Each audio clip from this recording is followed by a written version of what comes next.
Montha తుపాన్ AP వైపు దూసుకొస్తోంది. ఆగ్నేయ బంగాళాఖాతంలో కేంద్రీకృతమైన తీవ్ర అల్పపీడనం రాత్రికి వాయుగుండంగా మారనుంది. రేపటికి తీవ్ర వాయుగుండంగా బలపడుతుందని వాతావరణ శాఖ తెలిపింది. ఎల్లుండికి తుపాన్గా మారే అవకాశం ఉందని అంచనా వేస్తోంది.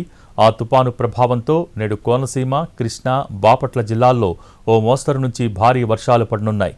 అలాగే ప్రకాశం, నెల్లూరు, తిరుపతిలో కూడా భారీ వర్షాలు కురుస్తాయని తెలిపారు. మిగిలిన జిల్లాల్లో కొన్ని చోట్ల తేలికపాటి నుంచి ఓ మోస్తరు వర్షాలు కురవనున్నాయి. ప్రజలు అప్రమత్తంగా ఉండాలని అధికారులు సూచించారు.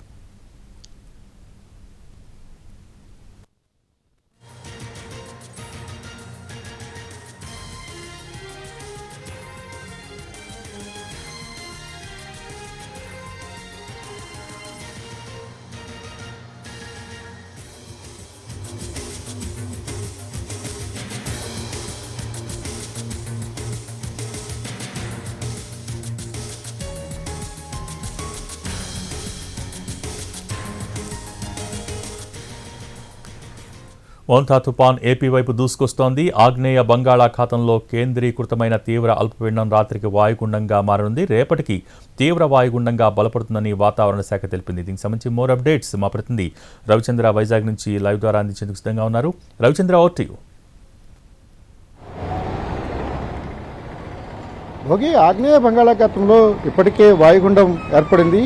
అది మరికొద్ది గంటల్లో బలపడుతూ తీవ్ర వాయుగుండంగా మారుతుందని ఐఎండీ ప్రకటించింది. తీవ్ర వాయుగుండం ఏర్పడిన తర్వాత దాని ట్రాకింగ్ ఆధారంగా ఆంధ్రప్రదేశ్ తీరం వైపు వచ్చే అవకాశం చాలా స్పష్టంగా కనిపిస్తుంది. ఇప్పటికే ఐఎండీ ఆ ట్రాకింగ్ను బట్టి మనకు తుఫాను హెచ్చరికలను జారీ చేసింది. ఒకసారి తీవ్ర వాయుగుండంగా ఏర్పడిన తర్వాత అది దక్షిణ కోస్తా తీరం వైపు వచ్చే సూచనలు చాలా స్పష్టంగా కనిపిస్తున్నాయి. ప్రస్తుతం పోర్ట్ బ్లేయర్కు పశ్చిమ నైరుతిగా 420 కిలోమీటర్లు, విశాఖపట్నానికి 900 కిలోమీటర్ల దూరంలో కేంద్రీకృతమైంది.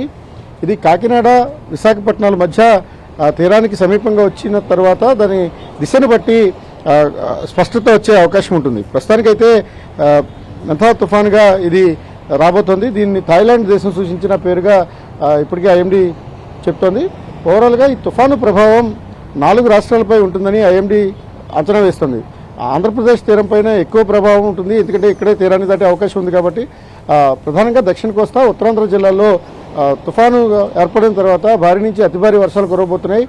ఇక పశ్చిమ బెంగాల్ నుంచి తమిళనాడు వరకు 4 రాష్ట్రాలపైన కూడా హై అలర్ట్ కొనసాగుతున్న పరిస్థితులు ఉన్నాయి.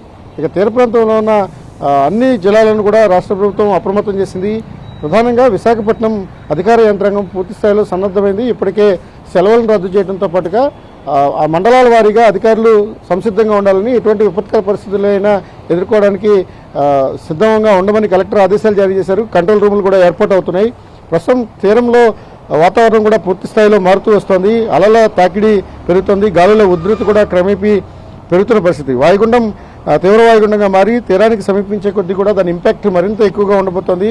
ఒకసారి తీవ్ర వాయుగుండం తుఫానుగా మారిన తర్వాత దీనిని విశ్లేషించడానికి ఆస్కారం ఏర్పడుతుంది. ప్రస్తుతానికైతే తీవ్ర వాయుగుండం వరకు చాలా స్పష్టంగా ఉంది. తర్వాత తుఫాను ఏర్పడిన తర్వాత అది ఎటువైపు పయనిస్తుందనే అంచనాలు వస్తాయి.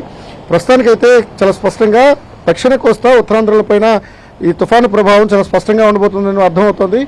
ఇది కాకినాడ, మచిలీపట్నం, కాకినాడ, విశాఖపట్నం ఈ ప్రాంతాలకు సంబంధించినంత వరకు ఎక్కడో చోట తీరానికి సమీపంగా వచ్చే అవకాశం అయితే ఉందని కొన్ని మోడల్స్ సూచిస్తున్న నేపథ్యంలో యంత్రాంగం పూర్తిగా అప్రమత్తంగా ఉండాల్సిన అవసరం, అదే సమయంలో ప్రజలు కూడా అప్రమత్తంగా ఉండాల్సిన సందర్భం కూడా ఉంటుంది. Bhogi, thank you Ravichandra.